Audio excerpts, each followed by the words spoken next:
नमस्कार मंडळी. मी संपदा सावंत नाट्य संपदा या सदरात आपलं मनपूर्वक स्वागत करत आहे. प्रायोगिक रंगभूमीला नवीन दिशा देण्यासाठी तसेच नाटकावर प्रेम करणाऱ्या रसिकांसाठी मुंबई मराठी पत्रकार संघाने नाट्य शुक्रवार हा अभिनव उपक्रम सुरू केला आणि मंडळी या खास उपक्रमाला भरभरून प्रतिसाद मिळाला.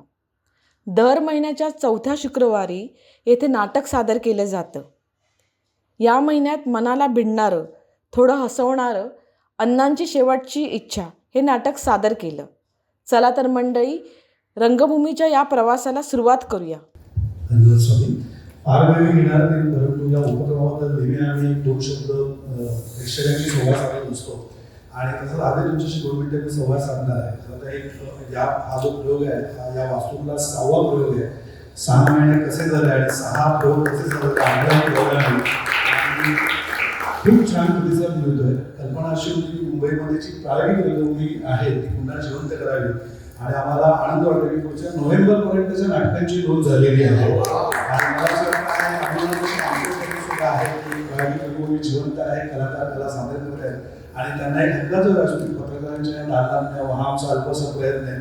पण माझं प्रेक्षकांना एक नम्र विनंती आहे की आपण हे जो पूर्ण नाटक जे आहे पूर्ण मोफत ठेवलेलं आहे. शिवाय आपल्याला इंडियन ऑइलने 1 वर्षभरासाठी स्पॉन्सरशिप दिली आणि त्यातनं आपण 10,000चं अनुदान जे आहे नाट्यसंस्थेला देत असतो. ते अनुदान फार कमी आहे आम्हाला माहिती आहे, परंतु सगळी सोंग आणल्याला पैशाचं सोंग आणता येत नाही.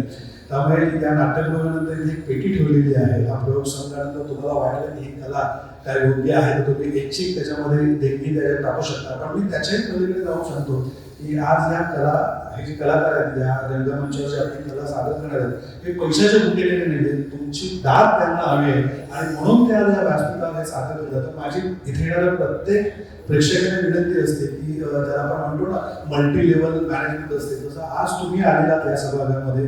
तुम्ही या सभागृहातून बाहेर जाताना एक पण करा की पुढच्या दिवशी मी माझ्यासोबत एक अजून नाट्यवेडा रसिक जो आहे तो या सभागृहात घेऊन आणि मला आनंद वाटेल ज्या दिवशी या सभागृहात सगळ्या पुढच्या भूमिका असतील आणि नाट्यवेडीने माणसं कुठल्या उभे असतील. मला असं वाटतं तो क्षण आम्हाला अनुभव आहे आणि त्याच्या आम्ही जवळ लागलेलो आणि मला असं वाटतं की नक्कीच तुमची जी कला आहे ती कलाकारांना आवडेल आणि तुम्ही आमचं निमंत्रण स्वीकारलं आणि ही कला सादर करण्यासाठी तुम्ही तयार व्हाल अल्प मागणार. त्यासाठी मुंबई मराठी पत्रकार तुम्हाला सगळ्यांचा मी आभार व्यक्त करतो आणि येणाऱ्या काळात तुम्हाला सुरक्षित देतो आणि कोणतीही गरज लागली माध्यमांची तर मुंबई मराठी पत्रकार संघ तुमच्या सोबत सदैव आहे आणि आज उत्तम रंगमंच तुम्ही सादर करत अशी मी अपेक्षा करतो.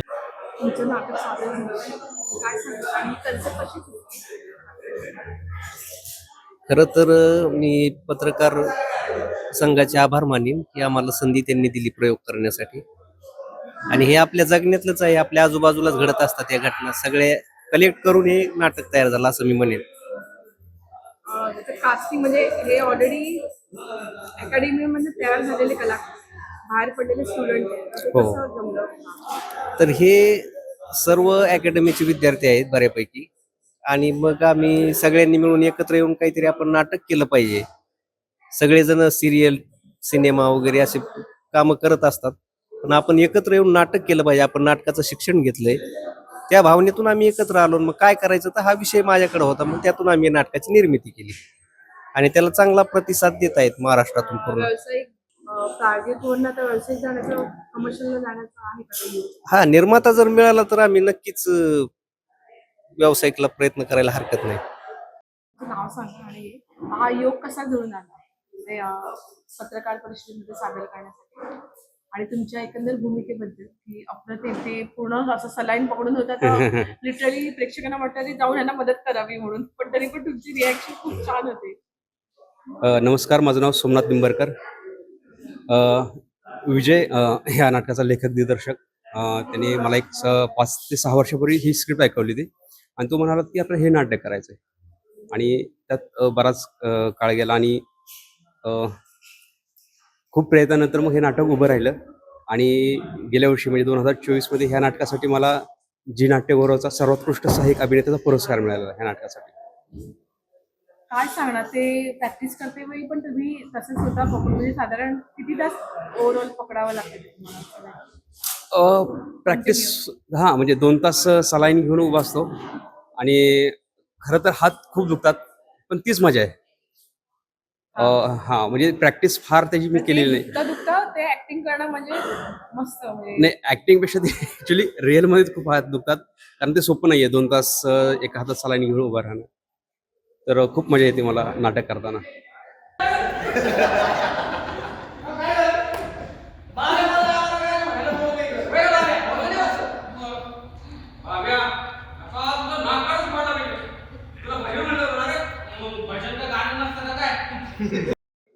मुंबई पत्रकार संघामध्ये नाटक सादर करणं खूप असं मोठं आहे. काय वाटतं तुम्हाला? खरं तर पहिल्यांदा मी खूप खूप मनापासून धन्यवाद म्हणेन की मराठी पत्रकार संघाने हा एक उपक्रम जो घेतलेला आहे हाती, दर शुक्रवारी प्रायोगिक रंगभूमीला आणि प्रायोगिक नाटकांसाठी महिन्याच्या चौथ्या शुक्रवारी. सो हा उपक्रम खरंच युनिक वाटतो मला आणि खूप छान वाटतं की आम्ही इकडे कला आमची सादर करू शकलो. आणि आज त्याच चौथ्या शुक्रवारी आम्ही अण्णांच्या शेवटच्या इच्छा, विजयकुमार राख दिग्दर्शित आणि लिखित या नाटकाचा आम्ही आज प्रयोग केला. आणि महत्त्वाचं म्हणजे मी या नाटकामध्ये पहिल्यांदाच काम केलं, की हे सगळं क्रेडिट याला जातं. कारण जे काही आमचं आहे, जे काही आहे, परमेश्वर गुट्टे असेल, विजयकुमार राख असतील आणि गोविंद असेल, यांनी खूप साथ दिली. आणि अगदी केवळ 2 ते 3 दिवसांच्या रिहर्सलमध्ये मी आज इथे प्रयोग करू शकलो आणि खरंच मनापासून थँक्यू. नाही असं काय माझ्या नाही, बाल्याचे तू लय भारी केलं, लय भारी केलं. मला असं जाणू दिलं नाही की हा नवीन आहे, कारण आपण खूप मेहनती आहे आणि 2 दिवसामध्ये 3 दिवसामध्ये कव्हर करणं खूप कठीण असतं, कारण 2 तासाचं नाटक आहे आणि ऑन स्टेज नाटक संपेपर्यंत आम्ही आहोत. म्हणजे ते ऍक्शन रिॲक्शन जे काय असतात खरंच अप्रतिम केलं. आणि मराठी साहित्य संघाचे म्हणजे आम्ही खूप पत्रकार संघाचे आम्ही खूप आभारी आहोत की यांनी आम्हाला चांगला रंगमंच मिळवून दिला. असंच आम्हाला बोलवत राहा, आम्ही आणखी काही नवीन प्रयोग करत राहू. धन्यवाद. एक झलक गाण्याची मेरा कर्मचारी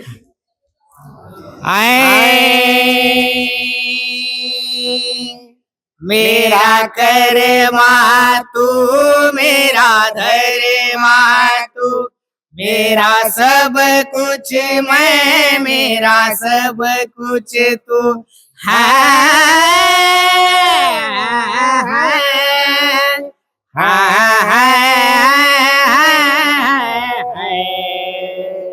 या अशा पद्धतीचं आम्ही सुरुवात करतो. थँक्यू. मुंबई मराठी पत्रकार संघाचा नाट्य शुक्रवार हा अभिनव उपक्रम प्रायोगिक नाटकांना व्यासपीठ उपलब्ध करून देणारा आहे. अशाच नव्या, वेगळ्या आणि अर्थपूर्ण नाट्यप्रयोगासाठी पुन्हा भेटूया पुढील नाट्य शुक्रवारी. तोपर्यंत नमस्कार.